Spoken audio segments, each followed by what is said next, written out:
Jangala SC.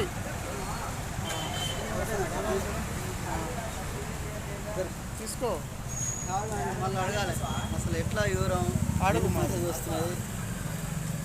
ఎన్ని వస్తాయి రోజుకు? నీ పేరేం పేరా?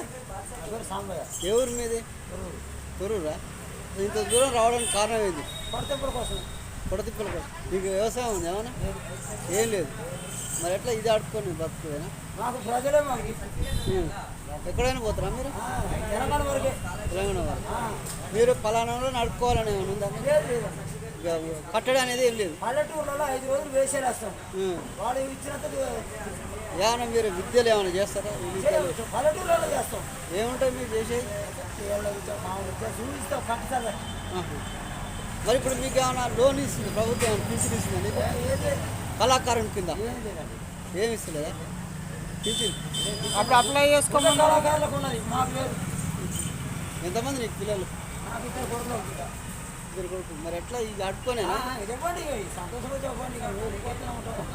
వాళ్ళని ఇస్తేనే ఇక. మాది సరకారులో భూమి లేవు, ఏళ్ళు. రేషన్ కార్డు ఉందా నీకు? రేషన్ కార్డు బియ్యం వస్తా వచ్చిన మన 90 కిలోలు వచ్చాయి 3 నెలలకు. వచ్చినాయి. ఎంతమంది మొత్తం? 5 5గురికి. పెద్ద ఆయన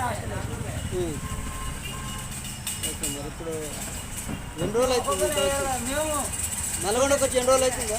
నల్గొండకు వచ్చి ఎన్ని రోజులు అవుతుంది? 3 రోజులు. మరి ఏమైనా ఇస్తురా? బతుకుతున్నావా? ఈ కుటుంబం బతుకుతుందా? ఏమైనా పని చేసుకుంటావు మరి? మాది ఎనకటి నుంచి ఇదే ఊరికి. అంతేనా? ఎనకటి నుంచి తాత తండ్రులు ఇదే ఊరికి. ఏమైనా లోన్లు పెట్టుకుంటు కానీ